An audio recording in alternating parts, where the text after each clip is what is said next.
ಇವತ್ತಿನ driving field ಎಲ್ಲ ಯಾವ ರೀತಿ ಇದೆ ಸರ್?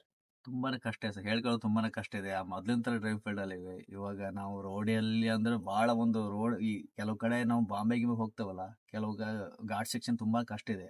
ಇಂಥ ರೋಡಲ್ಲೇ ಕಷ್ಟ ಇದೆ. ಯಾಕಂದ್ರೆ ಯಾರು ಡ್ರೈವರ್ ಸೇಫ್ಟಿ ಯಾರು ನೋಡ್ಕೊಳ್ಳಲ್ಲ. ಯಾರು ರೂಲ್ಸ್ ರೆಗ್ಯುಲೇಷನ್ ಗೊತ್ತಿಲ್ಲ ಡ್ರೈವರ್ ಆಲ್ಮೋಸ್ಟ್ ಕೆಲವರಿಗಂತೂ. ಅಂದ್ರೆ ಈ ಸಣ್ಣ ಗಾಡಿಯವರಿಗೆ, ಬಸ್ನವರಿಗೆ. ಬಟ್ ನಮ್ಮ ಗಾಡಿಯವರ ಕರೆಕ್ಟ್ ಓಡಿಸ್ಕೊಂಡು ಹೋಗ್ತಾರೆ. ಇದು ನಮ್ಮಲ್ಲೇ ಸಲ ರಾಂಗ್ ಮಾಡ್ತಾರೆ. ಆದ್ರೆ ಯಾರು ಕರೆಕ್ಟ್ ಆಗಿ ರೂಲ್ಸ್ ಪ್ರಕಾರ ಓಡಿಸಲ್ಲ. ಕಷ್ಟ ಇದೆ, ಬಹಳ ಕಷ್ಟ ಇದೆ. ತುಂಬಾನೇ ಕಷ್ಟ ಇದೆ. ಮತ್ತೆ ಡ್ರೈವರ್ಗಳು ವ್ಯಾಲ್ಯೂನೇ ಕೊಡಲ್ಲ ಫಸ್ಟ್ ಆಫ್ ಆಲ್ ಜನಗಳು.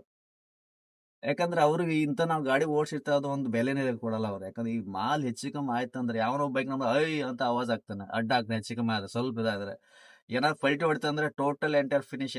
ಅದು ಯಾರಿಗೂ ಗೊತ್ತಿಲ್ಲ. ಅವ್ರಿಗೆ ಯಾರು ಅವೇರ್ನೆಸ್ ಅವ್ರಿಗೆ ಯಾರು ಹೇಳಲ್ಲ ಮೋಸ್ಟ್ಲಿ ಕಾಣುತ್ತೆ ಅವ್ರಿಗೆ. ಡೀಸೆಲ್ ಗಾಡಿ, ಪೆಟ್ರೋಲ್ ಗಾಡಿ, ಎಥನಾಲ್ ಗಾಡಿ ಏನಂತ ಗೊತ್ತಿಲ್ಲ, ಗ್ಯಾಸ್ ಗಾಡಿ ಇವೆಲ್ಲ ಬರ್ಬೇಕಾದ್ರೆ ಗಾಡಿಗಳ ತುಂಬಾ ಸೇಫ್ಟಿ ಜನಗಳಿಗೆ ಬೆಲೆ ಕೊಡ್ಬೇಕು, ಗೌರವ ಯಾರು ಗೌರವ ಕೊಡ್ತಾ ಇಲ್ಲ, ರೆಸ್ಪೆಕ್ಟ್ ಕೊಡ್ತಾ ಇಲ್ಲ.